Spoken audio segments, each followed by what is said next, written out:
I didn't catch my wife because of lipstick on a collar or a late-night text. I caught her because my bank sent me a notification. $23,000 gone in quiet withdrawals. Cash, same branch, same address. While she kissed me goodbye every morning and told our daughter she was working late. By the time I traced the location ping, hired a PI, and opened the messages she thought were buried forever, I realized something terrifying. She wasn't just cheating. She was planning to leave me, take my business, take my house, and run off with a professional con artist using my money. And that was the exact moment I stopped being a betrayed husband and became a man building a case so airtight it would collapse her entire future. Yo, what's good, fam? Before we jump into this absolutely wild story, let me ask you something. Have you ever trusted someone so completely that when they betrayed you, it didn't just break your heart, it broke your whole reality? Well, what I'm about to tell you is the craziest revenge story you'll ever hear. This is about a man who discovered his wife's affair through a random bank notification and how he systematically dismantled her entire world while she thought she was playing him. By the time she realized what was happening, he'd already won. Stick around because this gets insane. My name is Marcus Webb. I'm 38, and for the past 12 years, I've been running my own custom furniture business in Charlotte, North Carolina. High-end stuff, boardroom tables, custom cabinets, the kind of work that takes weeks and pays well. My wife Vanessa and I have been married 14 years. We've got one daughter, Zoe, who's 11. Until 3 weeks ago, I thought we had it all figured out. Nice house, successful businesses, Vanessa runs a yoga studio downtown, and a smart, happy kid. I thought I knew my wife. I was dead wrong.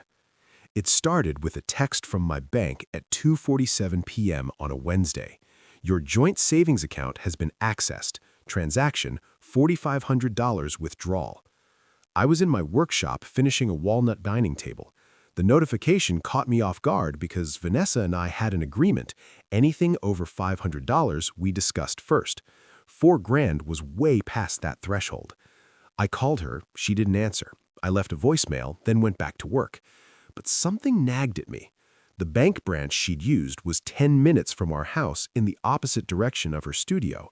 Why drive past 3 closer branches? I pulled up our joint account history and started scrolling. Small withdrawals everywhere. $300 here, $500 there. Always cash, always from that same branch. Going back 6 months.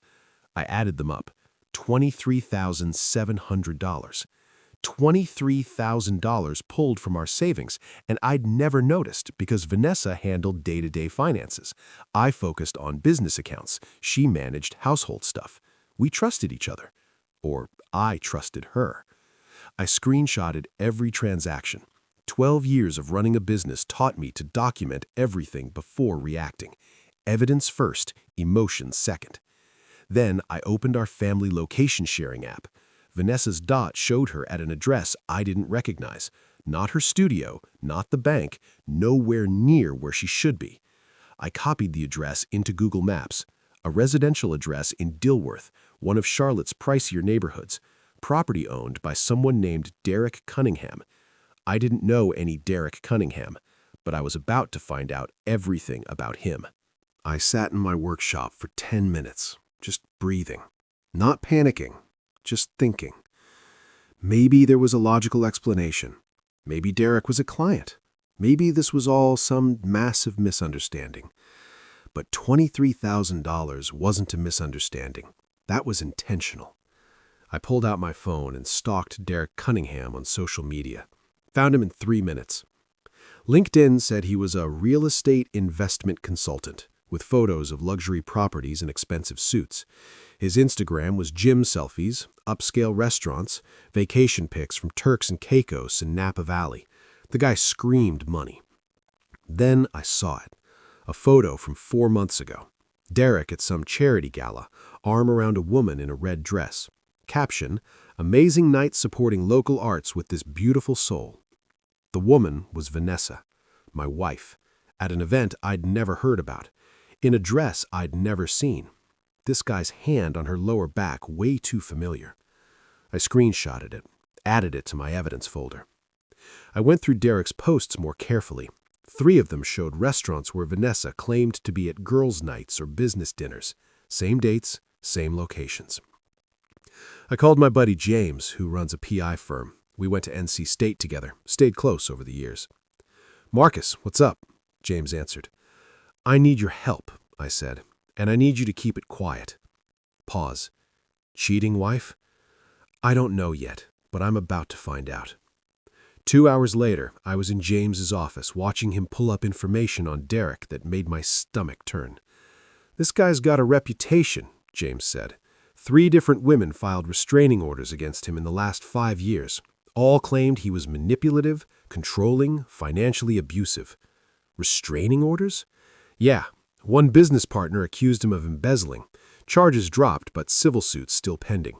An ex-girlfriend claimed he stole from her apartment. The third was a married woman who said he targeted her because she had money, convinced her to leave her husband and invest in his properties. She lost everything when the deal turned out to be fraud. I felt cold. So he's a con artist. Professional one. Targets women with money or access to money, charms them, gets them to invest in his schemes, then disappears. He's been sued 4 times, settled 3 out of court. "Can you track his movements with my wife?" James pulled out a contract.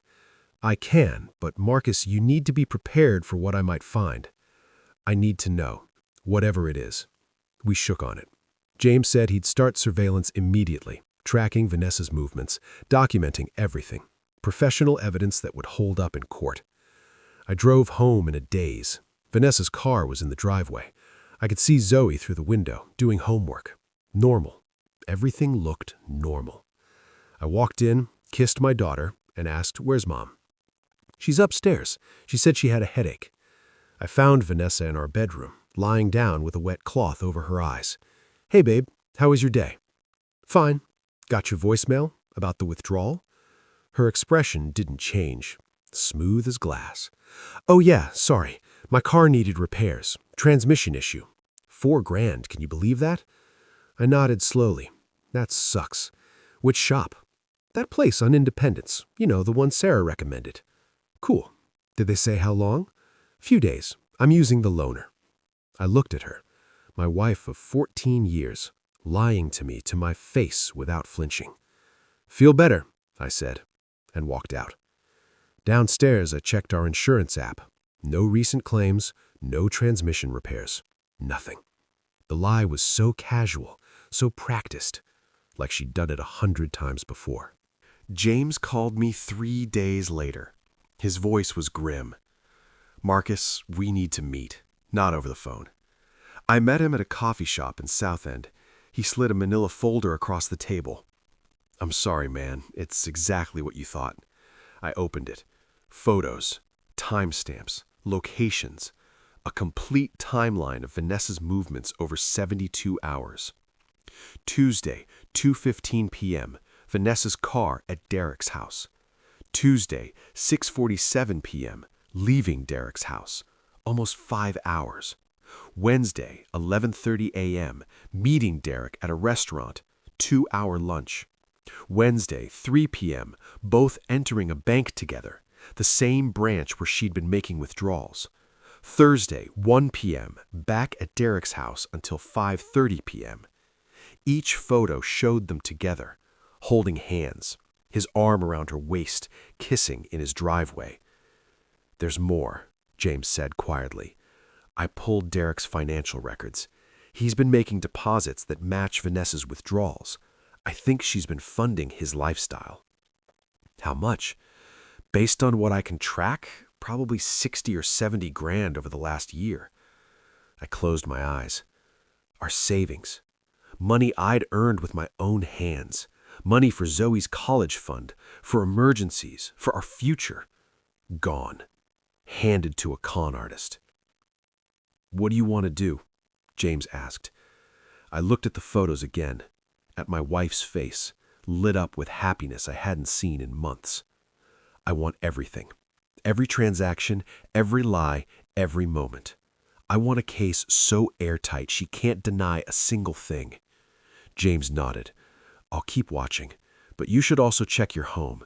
If she's been this brazen, she might have been sloppy about covering tracks. That night, after Vanessa fell asleep, I did something I never thought I'd do. I went through her things. Her phone was password protected, but I knew the code, Zoe's birthday. I'd seen her unlock it 1,000 times. The text messages between her and Derek went back 13 months. Thousands of them. The ones I read made me sick. I can't wait to leave him. Just a few more months and we'll have enough to start fresh. He's so clueless, works all day in that workshop while I'm here with you. I love you. I've never felt this way about anyone, not even when I first married him. But the worst part wasn't the affair. It was the plan. Vanessa and Derek were planning to leave together with my money. There were emails about listing our house, draft messages about wanting a divorce, a consultation with a divorce attorney 2 weeks ago strategizing about maximizing her share of assets. She was going to take everything, the house, the savings, probably try for full custody to get child support, and I'd been completely oblivious. I screenshotted everything, backed it up to 3 different cloud accounts, sent copies to James, put her phone back exactly where I found it. When I climbed into bed, Vanessa rolled over. You okay? Yeah, just couldn't sleep. She put her hand on my chest. Love you. I didn't respond, just lay there in the dark, planning. Because Vanessa thought she was playing me, but she was about to find out I was 10 steps ahead. The next morning, I called the best divorce attorney in Charlotte, Patricia Morrison. She'd handled my buddy's nightmare divorce and got him everything. Mr. Webb, Patricia said when I sat down, tell me everything. I handed her the folder. Everything James collected, everything I'd screenshotted, the bank records, the timeline, all of it. She went through it methodically, her expression hardening with each page. This is good, really good. Your wife has been sloppy, but we need to be smarter. What do you mean? If you confront her now, she'll lawyer up, start hiding assets, and this becomes a war.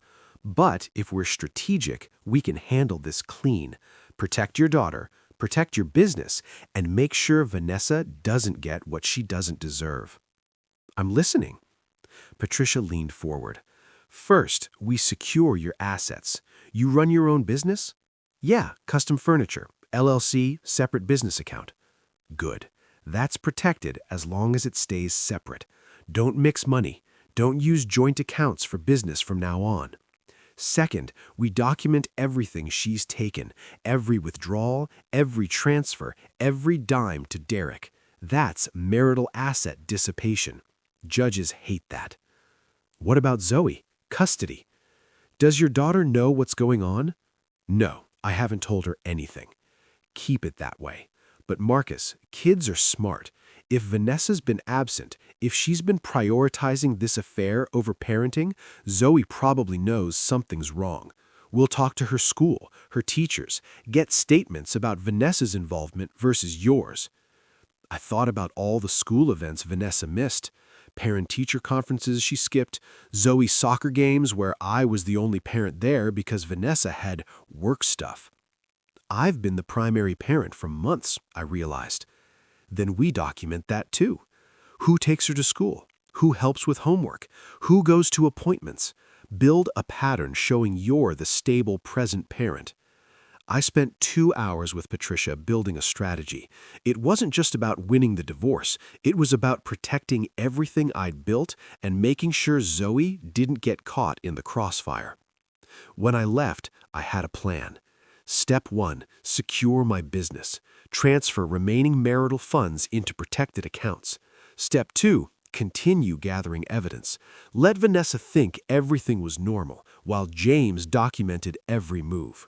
Step 3, prepare Zoe without telling her everything. Step 4, wait for the perfect moment.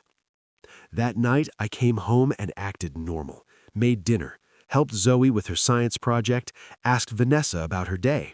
She smiled and told me about a new yoga class. All lies, probably, but I smiled back. I'm going to a workshop this weekend, 2-day intensive in Asheville, leaving Friday night, back Sunday. Sounds great. Zoe and I will have a dad-daughter weekend. After Zoe went to bed, I texted James. She's going to Asheville this weekend. I guarantee she's not going to a workshop. James replied, I'll have someone follow her. We'll get everything. This was it. The moment Vanessa would hand me everything I needed. And the best part? She had no idea. Friday night came. Vanessa kissed me goodbye, hugged Zoe, and drove off in her car with an overnight bag. See you Sunday, babe. Love you guys. I watched her tail lights disappear, then texted James. She's on the move. His response came fast. Team's honor. I'll keep you updated. That weekend, I focused on Zoe. We went to the movies, got ice cream, played mini golf. I wanted her to have good memories before everything fell apart. Saturday afternoon, my phone started buzzing. Messages from James with photo attachments. Photo 1. Vanessa's car pulling into a luxury resort in Asheville. Not a yoga workshop venue, a couples resort. Photo 2. Vanessa and Derek checking in together, his arm around her waist, her laughing at something he said. Photo 3. Them having dinner at the resort restaurant. Wine, candlelight, the whole romantic setup. Photo 4. Them entering a hotel room together. Timestamp 9:47 p.m. I sat in my truck in the movie theater parking lot while Zoe was inside the arcade staring at these photos. My wife, on a romantic weekend getaway, using our money, while I was home with our daughter. James called. Marcus, I'm sorry, but we got everything. Video footage, receipts, credit card statements showing she paid for the room. This is airtight. Keep documenting, I said, my voice steady. I want every minute of this trip recorded. Sunday afternoon, Vanessa came home glowing, refreshed, happy. How was the workshop? I asked, helping her carry her bag inside. Amazing, so rejuvenating. I feel like a new person. She kissed my cheek. How was your weekend with Zoe? Great, we had fun. She didn't suspect a thing. Why would she? I was playing the role of clueless husband perfectly. That night, after everyone was asleep, I met James at a 24-hour diner. He handed me a new folder, thicker than the last one. Complete documentation of the Asheville trip. Photos, videos, receipts. She paid for everything on your joint credit card. The room, the meals, the spa treatments, even bought Derek a watch from the resort gift shop. $1,200. I looked through it all. Evidence of my wife's betrayal, documented in high definition. There's something else, James said carefully. My guy overheard them talking at dinner. Vanessa told Derek she's planning to file for divorce next month. She wants to list the house immediately, split everything 50-50, and move to Florida with him. Florida? Derek's got some investment opportunity down there, some beachfront property scheme. He's convinced her to invest another $50,000, money she's planning to take from your business assets. I felt rage burn through me, but I kept it controlled. She can't access my business accounts. No, but she can claim she's entitled to half the business value in the divorce. If the house sells and she gets her half, plus a settlement from your business, she's looking at probably $300,000. That's what she's planning to give Derek. I closed the folder. Not happening. What's your next move?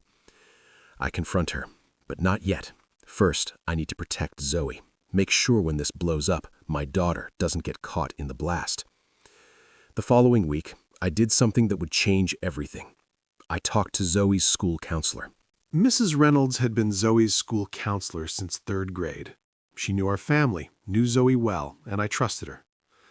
Mr. Webb, she said when I sat down in her office, is everything okay?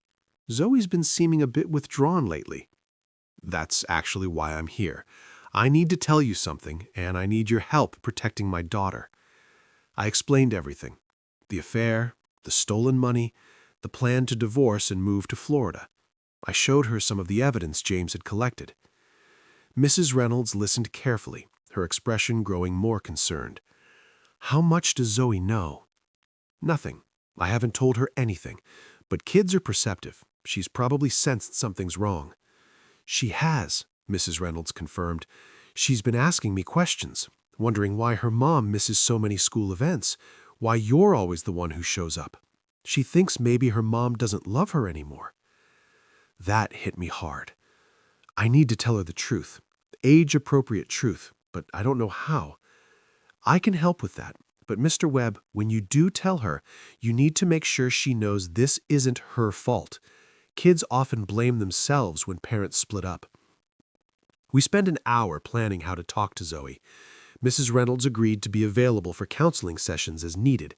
She also agreed to document Vanessa's absence from school events for the custody case. That evening, I sat Zoe down. "Sweetie, I need to talk to you about something important, about Mom and me." Zoe's face immediately looked worried. "Are you getting divorced?" "Probably, yeah. But I need you to know this has nothing to do with you. You didn't do anything wrong. This is between your mom and me." "Is it because Mom's never home anymore?" I paused. "You've noticed that?" "Yeah, she misses everything. My soccer games, my science fair, parent-teacher stuff. It's always you." Zoe's voice got smaller. "Does she not want to be my mom anymore?" I pulled her into a hug. "Of course she wants to be your mom. She's just been making some bad choices lately. Choices that hurt our family." "What kind of choices?" I kept it simple. "She's been spending time with someone else when she should be with us, and she's been lying about it. That's not okay." Zoe was quiet for a moment. "Is she leaving us?" "I don't know what she's planning, but I promise you this. No matter what happens, you're staying with me. I'm not going anywhere." "Good," Zoe said quietly. "I want to stay with you, Dad." Those words, that simple statement, it broke something in me and rebuilt it stronger. "Then that's what we'll fight for," I said. The next day, Vanessa announced she wanted to have a family meeting. We sat in the living room, me, Vanessa, and Zoe.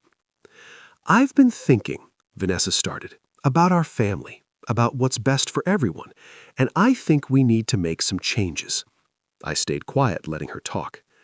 "I've been offered an opportunity in Florida, a business opportunity that's too good to pass up. It would mean relocating, but it's a fresh start for all of us." "All of us?" I asked calmly. "Yes, you could sell your business, we could sell the house, and start over somewhere new." I looked at Zoe, who looked terrified. "Vanessa, can we talk about this privately?" After Zoe went upstairs, I turned to my wife. "You want me to sell everything I've built so we can move to Florida for your boyfriend's investment scheme?" Her face went pale. "What are you talking about?" "Derek Cunningham, the real estate con artist you've been having an affair with for over a year. The guy you went to Asheville last weekend? Ring any bells?" Vanessa's face cycled through emotions. Shock, panic, calculation, then anger. "You've been spying on me?" "I've been protecting myself and our daughter, while you've been stealing from us to fund your affair." "I haven't stolen anything!" I pulled out my phone and showed her the bank statements. $70,000, withdrawn over the last year, all going to Derek. Want to explain that? She stood up, pacing. "It's not what you think. Derek and we're business partners. I've been investing in his properties." Business partners who take romantic weekend getaways, who kiss in driveways? Come on, Vanessa. I've got photos, videos, text messages. I know everything. Her hands started shaking. "How long have you known?" "Long enough to build a case. Long enough to document every lie, every withdrawal, every moment you chose him over your family." "You bastard!" she hissed. "You set me up!" "No, you set yourself up. I just documented it. There's a difference." Vanessa's face hardened. "Fine. You want a divorce? You'll get one. But I want half of everything. The house, your business, all of it." "You're not getting anything," I said calmly. "You dissipated marital assets. You committed adultery. You've been an absent parent. I've got documentation of all of it." "You can't prove I was a bad mother." "Actually, I can. Zoe's school counselor has been documenting your absences.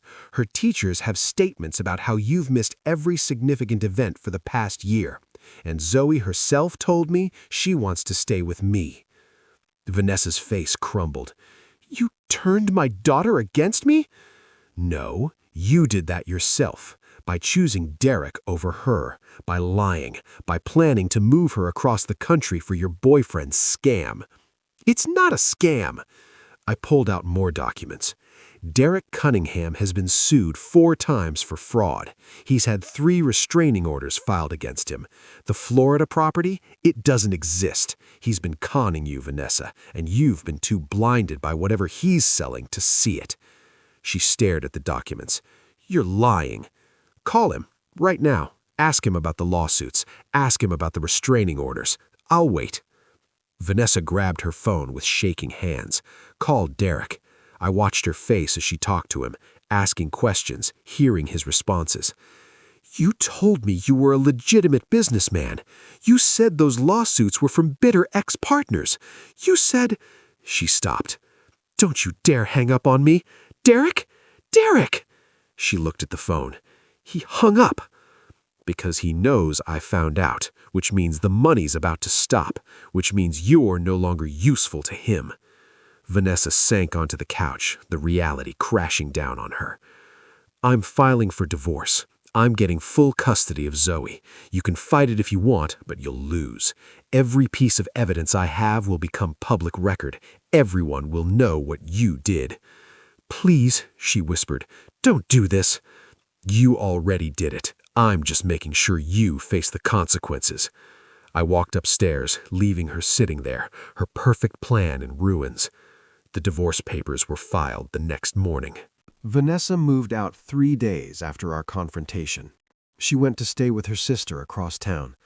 Zoe stayed with me, which was exactly what she wanted. The divorce proceedings started fast. Patricia filed an emergency motion for temporary custody based on Vanessa's asset dissipation and abandonment of parental duties. The judge granted it. Vanessa's lawyer tried to fight back, but they had nothing. Every argument they made, we countered with evidence. They claimed Vanessa was a devoted mother. We had attendance records showing she'd missed 23 school events in the past year. They claimed the money withdrawals were for legitimate business expenses. We had text messages between her and Derek proving it was for personal use. They tried to claim I was controlling and abusive. We had Zoe's counselor testifying that I'd been the primary stable parent. But the real bomb dropped when Derek Cunningham got arrested. Turns out the IRS had been investigating him for tax fraud. James's PI work had uncovered some of his schemes, and when he contacted the IRS with what he found, they moved fast. Derek was charged with wire fraud, tax evasion, and running a Ponzi scheme. The Florida property was fake. The investments were fake. Everything was fake. And Vanessa had given him $70,000. When the news broke, Vanessa's lawyer called Patricia. "My client wants to negotiate." We met in Patricia's conference room.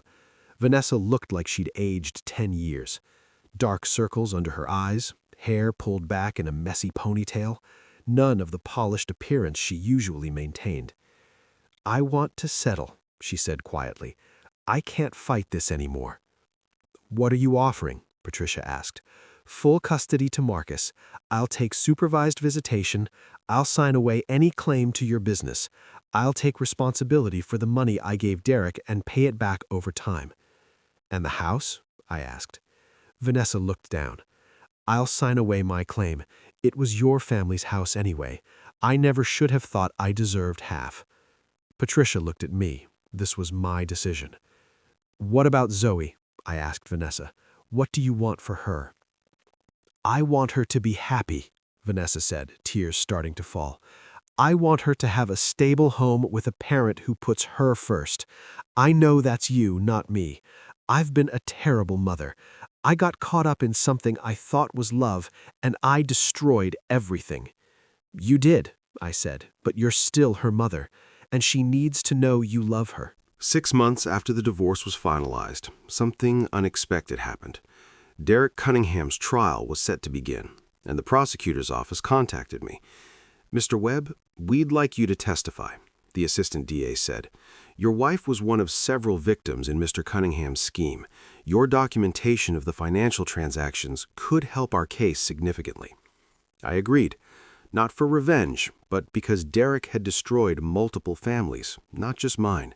He deserved to face every consequence. The trial lasted 3 weeks. I testified about the $70,000 Vanessa had given him, showed the timeline James had documented, explained how Derek had convinced my wife to betray her family. Vanessa testified too. She looked broken on the stand, admitting how Derek had manipulated her, promised her a better life, convinced her that I was holding her back. "He made me feel special," she said quietly, "like I was more than just someone's wife, someone's mother. He saw me as this successful, independent woman, and I wanted to be that person so badly that I believed everything he said." "Even when it meant stealing from your family?" the prosecutor asked. "Even then," Vanessa admitted, "I told myself I'd pay it back, that once Derek's investments paid off, I'd return everything and no one would know. But there were no investments. It was all a lie." Derek's defense tried to paint the victims as willing participants, but the evidence was overwhelming. Bank records, testimony from 6 different women he'd conned, documentation of fake properties and fraudulent contracts. The jury deliberated for 4 hours. Guilty on all counts. Derek Cunningham was sentenced to 12 years in federal prison. After the trial, Vanessa approached me outside the courthouse. "Thank you for testifying. You didn't have to do that. I did it because he needed to be stopped, not for you." "I know," she paused. "I've been going to therapy, trying to figure out how I became the person who did what I did. And I was unhappy for years, but instead of talking to you, instead of working on our marriage, I looked for an escape. Derek was that escape, and I convinced myself it was love because that made it feel less like betrayal. I looked at her, this woman I'd spent 14 years with, who had built a life with, who destroyed it all. I hope you figure it out, Vanessa, for Zoe's sake. She needs a mother who's healthy and present, not someone who's still broken." "I'm trying," she said. "I see her every week now. We talk about real things. I apologize to her for everything." "Good. Keep doing that." I started to walk away, then turned back. "Vanessa, one more thing. That $70,000 you're paying back, I'm putting it in a trust fund for Zoe, for college, so something good comes from all of this." She nodded, tears streaming down her face. "That's perfect. Thank you." I drove home to Zoe, who was waiting with her homework spread across the kitchen table. "How was the trial?" she asked. "It's over. He's going to prison." "Good," she said firmly. "He hurt a lot of people." "He did, but it's done now. We can move forward." That night, I sat in my workshop, running my hands over a piece of cherry wood I was preparing for a new project. Building something with my hands had always been my therapy, my way of processing the world.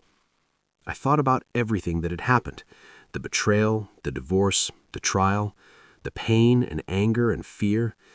But I also thought about what I'd built from the ruins: a stronger relationship with my daughter, a thriving business, self-respect, peace. Vanessa had tried to destroy everything and run away with a con artist. Instead, she'd lost everything, while I'd rebuilt stronger. The best revenge wasn't making her suffer.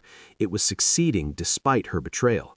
It was protecting what mattered and refusing to let her choices define my future. I finished the piece I was working on, a custom desk for Zoe's room. She was getting older, needed a proper workspace for school. When I carried it upstairs and showed her, her face lit up. "Dad, this is amazing! You made this for me?" "Of course, only the best for my girl." She hugged me tight. "I love you, Dad." "Love you too, sweetheart." That moment, right there, was worth more than anything Vanessa had tried to take. 1 year after the divorce, I was sitting in my workshop when my phone rang. Unknown number. "Mr. Webb? This is Jennifer Martinez from the Charlotte Business Journal. We're doing a feature on successful local entrepreneurs, and your name came up. Would you be interested in an interview?" I almost said no. I'd kept a low profile since the divorce, focused on work and Zoe, but something made me say yes. The interview ran 2 weeks later, full-page spread about my business, my custom furniture, the hotel chain contract that had expanded my operation. They mentioned I was a single father, but nothing about the divorce details. The response was overwhelming. 3 new corporate clients reached out. A furniture design school asked me to teach a workshop. My business revenue doubled in 6 months. Zoe was thriving. Straight A's, captain of her soccer team, happy and confident. She still saw Vanessa every other weekend, and their relationship was slowly improving. Vanessa had gotten serious about therapy, was rebuilding her life one piece at a time. I didn't hate her anymore. I didn't feel much of anything except relief that it was over and gratitude that we'd both survived it. One evening, Zoe asked me something I'd been expecting. "Dad, are you ever going to date anyone?" "Maybe someday." "Why?" "Because you deserve to be happy too. You've been taking care of me, taking care of everything, but you should have someone who makes you happy." I pulled her into a hug. "You make me happy, kiddo. Everything else is just extra." But she had a point. I'd been so focused on rebuilding that I hadn't thought about what came next, about building something new, not just repairing what was broken. That weekend, I was at Zoe's soccer game when I noticed someone watching from the sidelines. A woman about my age, with a kind smile, cheering for one of Zoe's teammates. We made eye contact. She walked over. "Your daughter's really good," she said. "Mine's number 7, Emma." "Thanks. Zoe's been playing since she was 6. We talked through the rest of the game. Her name was Rachel. She was a nurse at the children's hospital, divorced 3 years ago, doing the single-parent thing, just like me. "It's not easy," she said, "but we manage, right?" "We do." She hesitated, then smiled. "There's a parent social next Friday at the school. Are you going?" "I wasn't planning on it." "Maybe you should. It might be nice to talk to another adult who gets it." I thought about it, about staying closed off versus being open to something new, about protecting myself versus taking a risk. "Maybe I will," I said. She smiled. "Good. I'll see you there." As I watched her walk back to her daughter, I realized something important. Vanessa had tried to destroy me, but she'd actually freed me from a marriage built on lies, freed me to build something real. I looked at Zoe, laughing with her teammates, living her best life, strong, resilient, happy. I'd protected what mattered most. I'd fought for my daughter and won. I'd rebuilt my business stronger than before. And now, maybe, I could build something new for myself, too. The workshop that used to feel like a refuge from a broken marriage now felt like a launching pad. Every piece of furniture I built wasn't just about craftsmanship. It was proof that beautiful things could be created from raw materials if you had patience, skill, and vision. My life was like that now. Raw materials scattered everywhere after Vanessa's betrayal, but I'd taken those pieces and built something better. I'd won. Not because Vanessa had lost, but because I'd refused to let her choices define my future. The ghost of what we had was gone. What I had now was real, solid, and mine. And that was worth more than any revenge could ever be. So, there you have it, fam. Marcus went from discovering his wife's affair through a bank notification to systematically building a case, protecting his daughter, and exposing a con artist, all while his wife thought she had him fooled. She lost everything, trying to run away with a fraud. He gained everything by standing his ground. Remember, the best revenge isn't destruction, it's building something so solid they can't touch it. If this story hit different, drop a like and subscribe. You won't want to miss what's coming next. Peace.